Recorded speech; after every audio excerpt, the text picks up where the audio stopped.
Good morning, I'm Peter Milios from the Finance News Network. Stocks dropped Friday, building on their year-end sell-off as fears grow over a recession taking place as the Federal Reserve continues raising rates. Market observers are now focused on future job reports in 2023, as the labour market has grown in significance following Federal Reserve Chair Jerome Powell's most recent press conference. The Fed chair cited the persistence of wage inflation even as inflation in goods and shelter appear to be slowing down.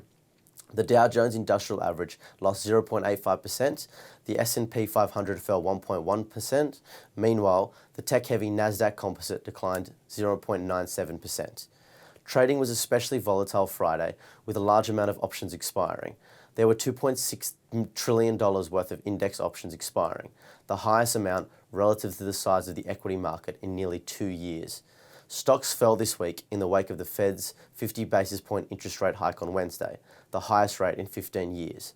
The prospects of a Santa Claus rally or year-end uptick in markets this year have dimmed, as the majority of global central banks have adopted tightening policies. In Chinese news, the sudden U-turn on President Xi's strict zero-COVID policy of containment has seen the Omicron variant of the virus run rampant through several big cities. The capital is leading the surge in infections, with over half of Beijing's 22 million population infected, according to the estimates of some officials. The surge has caught officials and companies off guard, with supply chains and factory production at risk. China, unlike other major economies, is experiencing low and falling inflation.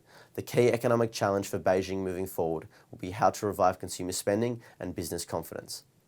On the Twitter front, the head of Elon Musk's family office has approached investors who helped the billionaire buy Twitter for $44 billion in October to try and raise new funds as the social media company continues to bleed cash and faces heavy interest payments on its debts.